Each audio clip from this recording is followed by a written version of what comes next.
The Mandalorian Season 3 saw Moff Gideon defeated for the final time. But what have I told you? Old Giddy Boy's coming back. Secrets are my stock in trade. Well, pull on your Dark Trooper suits and tighten your helmets because as crazy as it sounds, this looks to be exactly what's happening.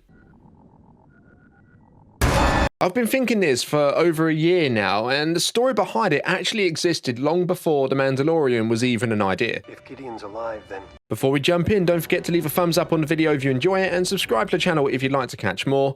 Okay, so now with all that out of the way, let's get into the quite frankly surprising return of Moff Gideon. I also hear whispers, Gideon. You held Pershing and were attempting your own experiments on Navarro.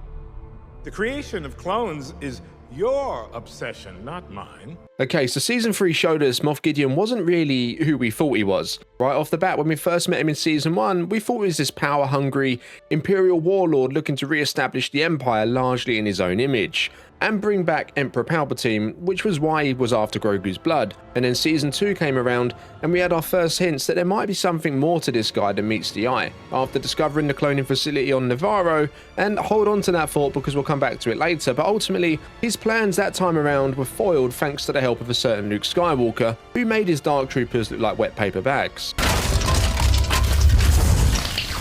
And then in true Moff Gideon fashion, he was back again, broken out of the New Republic custody, where it would then be revealed that although this guy was part of the Empire, he wasn't pulling on the same rope as the others, instead he was acting alone. He wasn't into the whole Project Necromancer idea or waiting around for Thrawn's return for that matter either.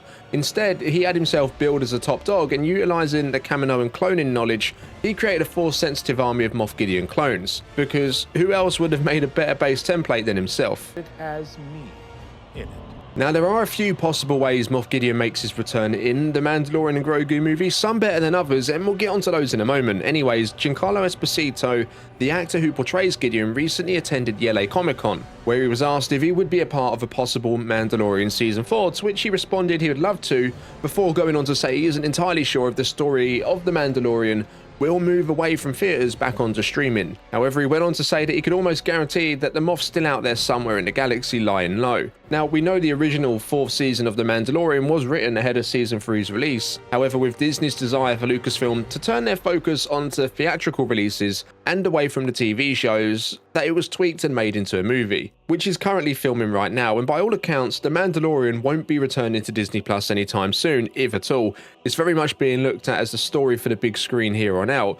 So if Moff Gideon is to return, it would have to be in one of these movies, and with the next one picking up right where the events of Season 3 left off, I'll be more selective in my assignments. there's a pretty good chance it'll be that one. But hang on a minute, didn't we just literally see this guy go up in flames in the season finale? Last time I checked, he wasn't Anakin Skywalker, and he really had no right surviving that. Now, one of the options open for his return, which would be highly controversial, and if I'm honest, I'm not too fond of this one being the case myself, but it's that he never actually died. You see, they always say, don't they, if there's no body, then you can't say for sure that they're dead. We know the Dark Troopers from Season 2 were flame resistant, whilst the 3rd generation suit which Gideon was wearing at the time was made of Beskar. Forged from Beskar. So it's pretty well armoured to say the least, but this was a literal explosion, a ship crashing down on top of him pretty much. It wasn't a flamethrower being aimed in their direction, but Gideon was wearing a jetpack at the time, so there's also the possibility he could have took off just after he disappeared into the flames. Now, of course, this is assuming the guy Mando and Bo-Katan were fighting against was actually the real Moff Gideon, and this is a pretty well spoke about theory that's been doing the rounds for a while. But in the same episode he seemingly perished, it was also revealed he had created an army of clones, so perhaps it was one of the clones that perished while Gideon was still out there doing something else. After all, Moff Gideon's always had a moustache, whereas in Season 3 he didn't. Now, if like me you found Gideon's return in Season 3 a little tiresome, like I felt he was a great character for the role of the big bad in the first 2 seasons, but both times out he ended up on the losing side, so I thought this time around it was time for someone else to take up the mantle. And for me, that still stands for the Mandalorian and Grogu movie. Besides, it would be pretty sloppy work from the New Republic and the Mandalorians to not check the wreckage for any remains, even if it's just for a fragment of his Beskar suit, some of which at the very least you'd think would be left behind. Now, going back to the cloning side of it, and for me, this would be the best way to bring him back without it feeling like they're pulling from a box of old tricks. We know Gideon's primary objective across the 3 seasons of the show was to use Grogu's blood for cloning experiments, All I wanted was to study his blood. creating clones with the ability to wield the Force. And we all thought this was a part of Project Necromancer, the plan to bring back Palpatine. Now, of course, that happens many years in the future, but what Gideon was doing wasn't a part of that. Instead, as seen in Season 3, he was creating an army of Force-sensitive clones, and if we think back to Chapter 23, he's actually called out on this by the other Imperial remnants, where Brendel Hux questions him on rumours he was conducting his own cloning experiments on Navarro away from the Empire. So that specimen we see inside the cloning tank in Season 2 wasn't actually anything to do with Palpatine or Snoke, but rather it was one of Gideon's. So when Mando destroyed the room they are all contained in during the Season 3 finale, that's actually a very strong possibility they weren't the only clones he had. I mean, come on, would Gideon really be stupid enough to put all of his eggs into one basket, especially if that basket was located on Mandalore, where he was already suspicious the Mandalorian people were planning to take back their home planet? They are preparing to retake their home world of Mandalore. Surely he would have made efforts to move them off-world beforehand, unless he had backups, or maybe even the ones on Mandalore were the backups themselves. So this is all potentially pointing towards a big future for Moff Gideon in the stories going forward, although it won't be the same Moff we're used to from the shows.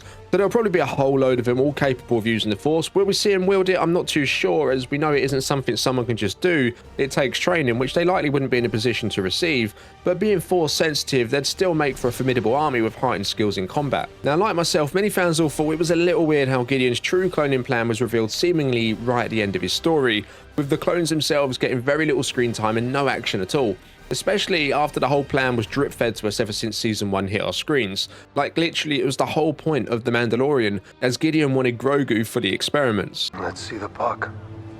No puck. So I'm inclined to believe this was never going to be the last we'd see of them, and we know just how much they like laying the groundwork for future stories in these shows, so I really believe Gideon's clones are a part of that. Now, away from The Mandalorian, but still connected to it, Ahsoka showed us the return of Grand Admiral Thrawn to the galaxy, the man the rest of the Imperial remnants were relying on to galvanize the Imperial military and take on the New Republic, biding time for Project Necromancer to succeed. If they indeed do follow the blueprint of the original Thrawn trilogy of novels, which by what we've seen so far looks like they're going to do, then it's very possible we're going to see Thrawn come into possession of these Gideon clones. Now, that could be through pure luck, but we do know not all of Gideon's Imperial remnants went down on Mandalore that day. That could have possibly known about all of this. Elia Kane still remains. We've seen her already cover up the cloning tracks left behind in the form of Dr. Pershing when she wiped his mind on Coruscant. And with her station within the New Republic there, she'll hear of Thrawn's return pretty early on. Even if the rest of Gideon's forces are gone, it's likely she'll establish some form of communication with him and continue to work undercover. They didn't just drop her in there for no reason. This was likely the story that was originally going to be told in the cancelled Rangers of the New Republic show. But anyways, if anyone would know of an army of Force Gideon clones, all the facilities primed and ready to produce them on mass scale, it would be her. And this actually follows the Thrawn novel, almost to a T. You see, they do change bits here and there, but essentially in the original Thrawn story, he found one of Palpatine's old cloning facilities on Mount Tantis. As you can see, these specimens are well guarded. And produced a clone army of his best troops. Now, the Mount Tantis we saw in the Bad Batch, although it does have cloning facilities there, we didn't see nearly enough to produce a clone army the scale of Thrawn's and what he'd need to take on the New Republic. So although Moff Gideon almost certainly died in the Mandalorian Season 3 finale after focusing 3 seasons of the show on Gideon's attempts to obtain Grogu for his cloning experiments, it's extremely unlikely they're gonna have that all conclude with what we had last season. Before they could draw their first breath.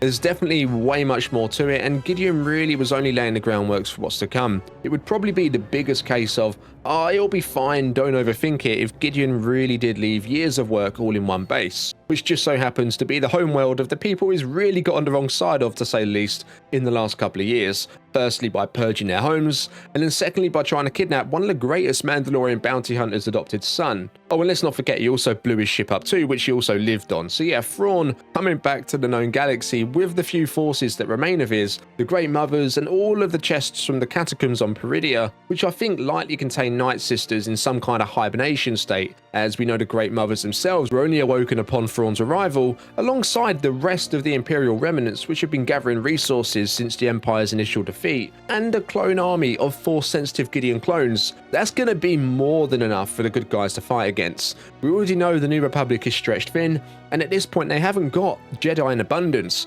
There's a few kicking around that we know of, like Luke, Ahsoka, Ezra, and then you've got Sabine and Grogu, who are pretty new to the game, and Grogu's actually training as a Mandalorian now. I feel like this is going to be one hell of a war that's going to unravel in the not too distant future. You know, if they really stick the landing on this, and I do have faith in those in charge of bringing this all to life, then Star Wars is on the cusp of returning to the big screen in a way no one anticipated after the conclusion of the sequel trilogy.